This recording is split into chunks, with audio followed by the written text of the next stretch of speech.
ہمارے لیے نئی ٹرم ہے چادر اور پرچی کہاں فالو ہو رہی ہے یہ کسٹم اور یہ ہے کیا؟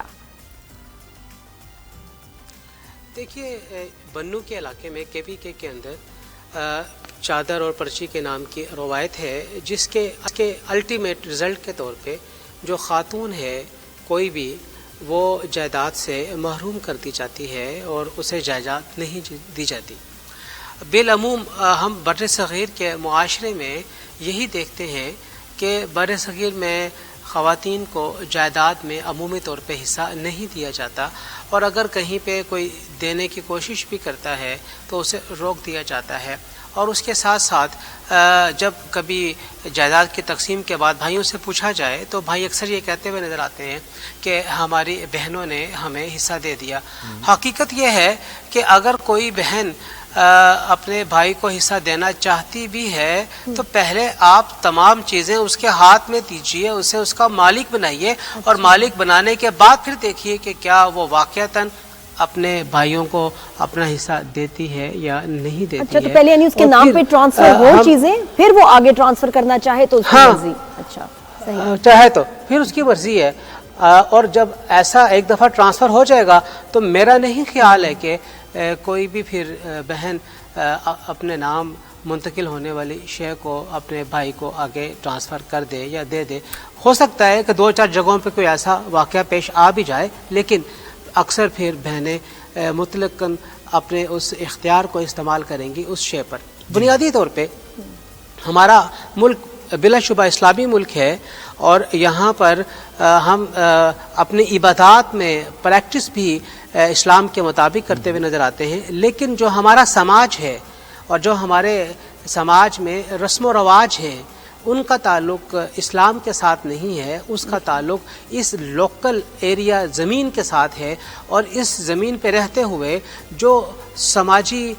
نقطہ نظر اور زاویے پچھلے کئی سو سالوں کے اندر ڈیولپ ہوئے ہیں وہی ہم اپنے معاشرے میں پنپتے ہوئے اور انہی پر عمل پیرائی ہوتے ہوئے دیکھتے ہیں۔ بلا شبہ حکومت نے پچھلے کئی برسوں کے اندر عورتوں کے حقوق کو دینے کے لیے اور خاص طور پہ جو ان کے مالی حق بنتا ہے انہیں عطا کرنے کے لیے قانونی سطح پہ بہت زیادہ عملداری کا اظہار کیا ہے، جس میں کسی بھی باپ کے انتقال کے بعد۔ اچھا، یہ قانون سازی تو ہے علامہ صاحب، یہ بتائیے گا بتا رہے ہیں کیا بتا رہے تھے آپ ختم کرنے بعد جی کہ انتقال کے بعد کیا میں یہ عرض کر رہا تھا، ہاں جی، کسی بھی والد یا کسی بھی فرد کے انتقال کے بعد جو اس کی غیر منقولہ جائیداد ہے وہ اس کے تمام ورثاء میں حصہ رسدی کے مطابق نام کر دی جاتی ہے۔ اب آگے اس جگہ کے اوپر قبضہ لینا بہرحال خاتون کے لیے بسا اوقات مشکل ہو جاتا ہے۔ صحیح بات ہے، تو وہ وہاں پھر قانون کی عملداری آتی ہے۔ مجھے بتایا علامہ صاحب، اسلامی نظریاتی کونسل اس سلسلے میں کیسے مدد کر سکتی ہے؟ اور اب فیصلہ تو آ گیا ہے، فیصلے پر عمل درآمد کرانا حکومت کی ذمہ داری ہے، وہ کیسے ہوگا؟ علماء کرام سے مشاورت سے، یا وہاں جو لوگ ہیں ان سے بات چیت کی جائے گی؟ کہ اسلامی نظریاتی کونسل کا کیا کردار ہو سکتا ہے اس میں؟ دیکھیے، اسلامی نظریاتی کونسل تو خواتین کے حقوق کے حوالے سے اور خاص طور پہ انہیریٹنس کے حوالے سے اپنا ہوم ورک تو بہت پہلے ہی مکمل کر چکی ہے، اور وہ تمام کی تمام ہمارے مختلف رپورٹس کے اندر شائع شدہ بھی ہے۔ کونسل کی رائے بالکل کوئی اس فیصلے سے کوئی کانٹراڈکٹ نہیں کرتی ہے، بالکل واضح رائے ہے کہ خواتین کو ان کے مالی حقوق ملنے چاہیے اور جائیداد میں انہیں اسی طریقے سے حصہ ملنا چاہیے جس طرح کسی بھی مرد کو اپنے باپ یا اپنے کسی عزیز کی جائیداد میں سے حصہ ملتا ہے۔ لیکن مولانا صاحب یہ نا کہ کسی کے ساتھ کوئی اگر زبردستی کر رہے ہوں کسی لڑکی کے ساتھ اس کو حصہ نہ دے، کسی عورت کا حصہ مارنا چاہیں تو وہ پھر کیا کرے؟ اور اسپیشلی ان ایریاز میں جہاں تو سالوں سے یہ چل رہی ہے رسم، تو آپ کیا کہیں گے کہ وہ لڑکی کیسے اپنے حق کے لیے لڑے، کہاں جائے؟ دیکھیے، اب بہت واضح انداز میں اس فیصلے میں یہ بات کہی گئی ہے کہ اگر کہیں پر بھی کوئی مالی حق غصب ہوگا تو اس غصب کرنے والے کے لیے فوجداری عدالتیں حرکت میں آئیں اور ان کے خلاف جسے ہم کریمنل کوڈ کہتے ہیں، یعنی کرائم کے طور پہ اس کے خلاف مقدمہ پروسیڈنگ کی جائے گی، اس کے خلاف کاروائی کی جائے گی۔ یعنی یہ سول میٹر نہیں رہا، اب کسی اپنی بہن، اپنی بیٹی یا اپنے زوجہ کا کوئی حق مارنا اور اس کو جائیداد میں حصہ نہ دیے جانے کا عمل، اب کو یہ سیول پروسیجر نہیں ہے کہ برسوں لٹکا رہے گا، بلکہ اسے فوجداری قانون کے دائرے کار میں لایا گیا ہے اور یہ مقدمات فوجداری عدالتیں سنیں گی۔ تو علامہ صاحب آپ یہ سمجھتے ہیں کہ اس طرح کی جو اور روایات مختلف ناموں کے ساتھ جاری ہیں پاکستان کے مختلف علاقوں میں، ان کے بارے میں بھی شرعی عدالت میں معاملات جانے چاہیے، لوگوں کو شکایت لے کر جانی چاہیے تاکہ وہ روایات بھی ختم ہو؟ جی بالکل، اس میں کوئی دوسری رائے نہیں ہے۔ جہاں کہیں پر بھی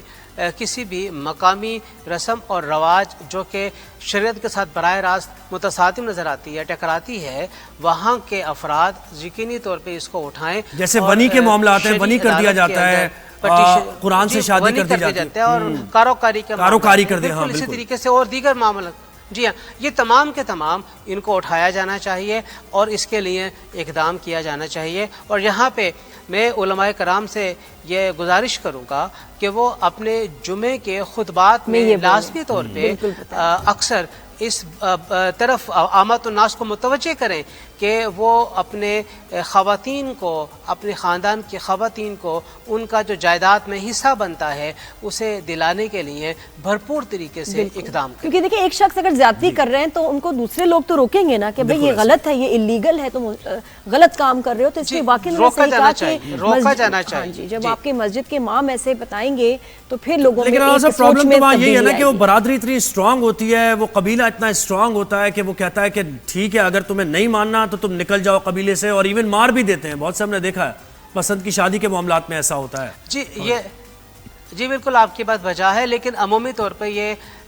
دور دراز کے علاقوں کے اندر ہے، جو اب بڑے شہر ہیں، بڑے شہروں کے اندر یہ معاملات کافی حد تک تبدیل ہو گئے ہیں۔ لیکن جہاں تک شادی والا معاملہ ہے اس کا تعلق اس معاملے کے ساتھ ذرا قدرے ڈیفرنٹ ہے، مختلف ہے، کیونکہ شادی والے معاملے کے اندر جو کہ غیرت آ جاتی ہے جس کے اندر، یہ والا عنصر بھی ہے۔ اور اس میں یہ دیکھا جائے کہ ہمارے معاشرے کے اندر شادی بالعموم لڑکا اور لڑکی کی نہیں ہوتی ہے، ہمارے معاشرے میں شادی دو خاندانوں کی ہوتی ہے اور دو خاندان آپس میں شروع شکر ہوتے ہیں شادی کے۔ بہرحال یہ الگ ٹاپک ہے، بالکل صحیح کہہ رہے ہیں آپ، الگ ایک ایشو۔ جی مولانا صاحب ایسی نام رکھا کس نے، اس کا مطلب کیوں چادر پرچی؟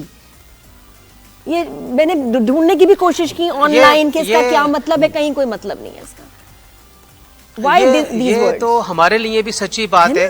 ہمارے لیے بھی ایک نئی اصطلاح ہے، یہ بہت مقامی اصطلاح ہے بنو کے علاقے کے لیے۔ یہ اور بات ہے کہ ہماری قوم کھانے پینے کے پیچھے ہے، بنو بیف پلاؤ تو پورے پاکستان میں مشہور ہو چکا، لیکن یہ جو رسم و رواج جو کہ اتنا بڑا جرم کر رہے ہیں یہ پورے معاشرے کو پتہ ہی نہیں ہے۔ تو ہمیں اپنے معاشرے کے ان معاملات کی طرف بھی نگاہ رکھنے کی ضرورت ہے، اور خاص طور پہ وہ جو کہ معاشرے کو سدھارنے کا کام سر انجام دیتے ہیں انہیں چاہیے کہ وہ آگے نکلیں، آگے آئیں اور آگے نکل کر ان معاملات کی طرف بھی توجہ دیں اور قوم کے اس مظلوم طبقے کو اس کا حق لینے کے لیے ان کا ساتھ دیں جنہیں بالعموم اس طرح حق نہیں دیا جاتا ہے اور انہیں جائیداد سے محروم کر دیا جاتا ہے۔ بہت شکریہ چیئرمین اسلامی نظریاتی کونسل علامہ راغب نعیمی صاحب، آپ نے ہمیں وقت دیا۔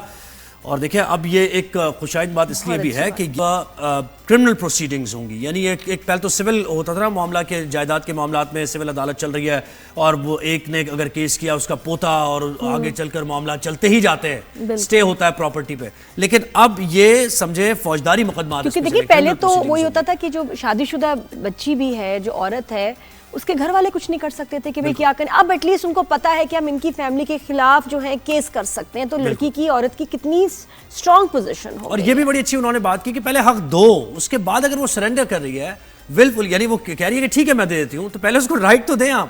رائٹ دینے کے بعد یہ اختیار ان کا۔ جی